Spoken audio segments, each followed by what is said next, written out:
It's the first thing he said was that like I think physicality was the difference, you know. I was starving myself to get to 154, and I feel a big difference at 160. I feel like I just feel much stronger, you know. One of my big things is strength, being able to bully my opponents, and I feel like that's what I do. Crawford agrees with Spence's decision to retire, citing the physical toll of his aggressive, come-forward fighting style and the many wars he has been through. Just didn't have it. Yeah. From the jump, you could tell that his balance was off. He was reaching. You know, he just didn't have it tonight. You know, do you think it was a layoff? Do you think it was a combination of things? Like, what do you think? Probably all of it. All of it? Yeah. He didn't take the punches well. Terence Crawford shares his initial thoughts on Errol Spence's performance, noting that his balance was off, he was slow, and he struggled to handle the pressure applied by Tim Tszyu. I think he announced that he's not going to fight in the ring anymore. Obviously, you think that's the right decision based on what you saw here tonight, right? Yeah, he's been in a lot of wars, you know, with his fighting style. Come forward, take some punishment, dish some punishment, and try to break somebody down, that type of style, you know. It don't even go so far. The Bill Haney conclude the video by praising the event as a great night of boxing and mentioning their upcoming coverage of future fights. Nothing else really to say. Hopefully I'll see you guys here tomorrow. We're finna get some food. Quill too, I appreciate you. Absolutely, man. Y'all have a good night. When asked about his observations of Spence at the weigh-in, Crawford notes that Spence appears ready and focused, emphasizing that he looks prepared to handle business in the ring. A fight. And you know Errol better than most from a boxing point of view. And when you saw him today weigh in on the scales, how do you think he looks, both from a mental but also physical point of view? Well, you know, like I always say, looks are deceiving, you know, but he looks ready, he looks focused, and he's ready to go out there and handle business, that for what I can see. Crawford outlines the challenges Tim Tszyu must overcome if he faces a sharp Spence. He highlights that Spence will likely utilize a strong game plan consisting of a stiff jab, high guard, defensive responsibility, and the ability to throw combinations to the body. And what are some problems Tim Tszyu might need to solve early in the fight if he's facing a sharp Errol Spence Jr.? I think he'll have to be sharp himself, because sharp Errol is going to be coming with a good game plan, good jab, hands up, real defensive-minded, going to the body up and down, and throwing punches in bunches. So he'll have to be ready for the arsenal that Errol. Teddy Atlas shares his final pick, leaning toward Tszyu due to the uncertainty surrounding Spence. At the end of the day, if you're asking me for a pick, again, I'd love to pick Spence. I would. I really would. I'll be honest. But being at home and Tszyu being, you know, active, there's too many question marks about Spence.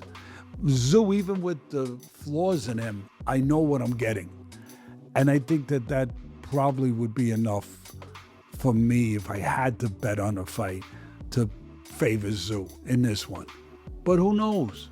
Who knows? You know, but I do know that the past has told us that when you're inactive that long, that alone can be a real problem. That can be a game stopper. Sure.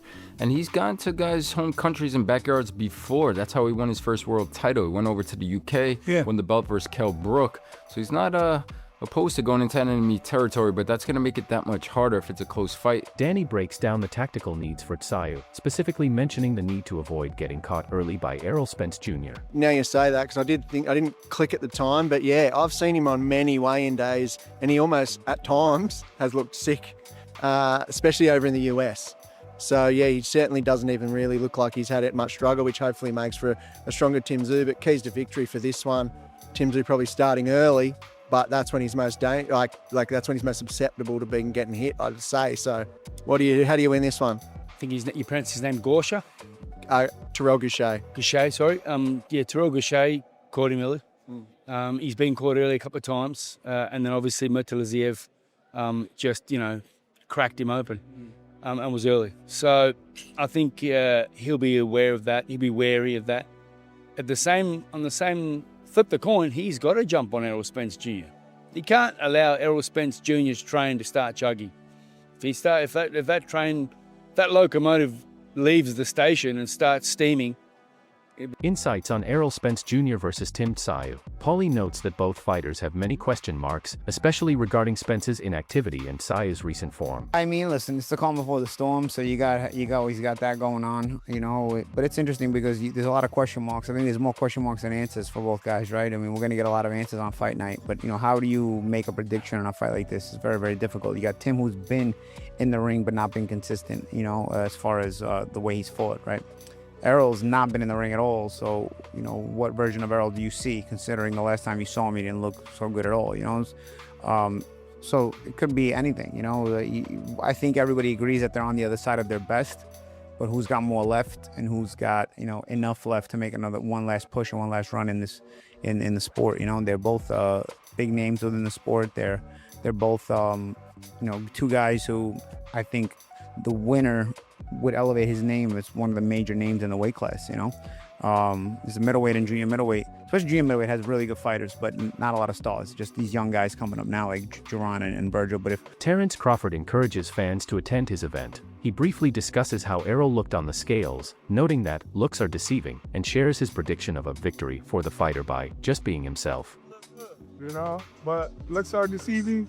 I hope you know, go out there and handle business. What's your final prediction, bud? A victory. University. How's he gonna do it? Just being himself. See you tonight, brother. Crawford predicts how Spence will approach the fight, suggesting we will see the old Errol working behind a jab and smart pressure rather than being reckless. He also expresses confidence in the relationship between Spence and his coach, Ronnie Shields. He's not going to have to search for Errol, so it's going to make for an exciting fight.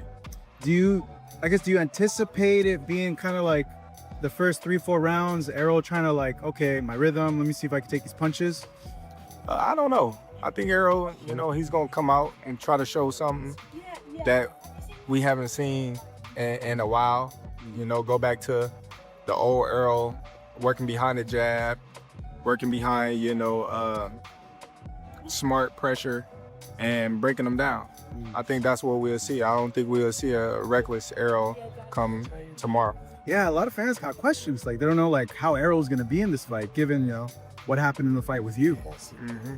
Yeah, we shall see. You know, that's why they fight the fight. That's very true. You know, but I think, you know, he's going to do well. I think him and Ronnie Shields got a great coach and fighter relationship. And I think tomorrow, all the work that he's been putting in thus far. Rose discusses the pressure faced by Tim Tszyu as the biggest star in Australian boxing and how he and his team, including legend Jeff Fenech, handle the scrutiny. There'll be people that are throwing daggers, and it'll be interesting for Jeff Fenech because he's one of our legends of Australian boxing. He's one of our greatest fighters of all time, and he's now working with the guy who attracts the most attention in Australian boxing. And whether you're winning or losing, there will be people that'll come for you and question what you do and how you do it and why you do it. So that's just the country that we live in. And that's the way that we support our sports stars. So it's a part of the business is that you've got to cop the shit with the glory that comes too. And you know that yourself. You know you're the glorious Australian boxing reporter who cops shit in the comments all the time. So you've got to do it. You whether you say a positive thing or whether you say a negative thing about someone, you're going to cop it for us. Final one. Tremendous turnout here today, and a brilliant face-off. What did you see up there, and how does this fight play out, George? Final words on Errol Spence. Bedell analyzes the physical attributes of both fighters, noting that Spence appears shredded and fully prepared for the bout. Final prediction. Love the look of both of them. I got to say, Tim Tszyu looked brilliant, really did, and I loved he looked a bit fuller. I think I've seen him a few times in recent years where he looked a bit gaunt at 154, and you could tell that the weight cut was doing it a bit hard on him. But I thought he looked refreshed. I thought he looked vibrant. I love him at 160. I think it's probably the right weight for him now. And importantly, he's a lot thicker. So I think in terms of even punch resistance, as we saw against Murdazaliev, he struggled with punch resistance with the IBF rehydration. You know, he couldn't put on more than 10 pounds. And I think in that fight, it really took a lot out of him. So when Murtazaliev landed, Tim felt every shot. I think he looks a lot better, and he's going to have to be, because Errol Spence, he's shredded, he's diced. I remember when Tony Harrison came out here to fight Tim Tszyu, I think there was a sentiment with Harrison, he was just here for a holiday. I'll tell you what, Errol Spence is not here for a holiday, he's the business. Tszyu analyzes Spence's strengths, specifically his front hand and work rate, while noting that Spence has likely never faced someone of his size, 160 pounds, who hits as hard. Hurt him? Yeah. I just want to hit him in every part of his body, his head, his eyes, his nose, his mouth. Of course, that's just, it's not personal for me. It's just what I want to do. And if he can take it personal way, it's not my problem. Yeah. I feel like you're in a great position where you got film on film on film of this kid. You can really dig into who he is, who he was, who he could be now. What's the one thing that you have to be concerned with or aware of when you're in the ring with Errol Spence Jr.? I think his biggest key is his front hand and his consistent punching. I think that ties a lot of fighters down. But I don't think he's ever been with a 160 pounder. I hear you. You know what I mean? Yes, 160 pounder. Yeah. Like,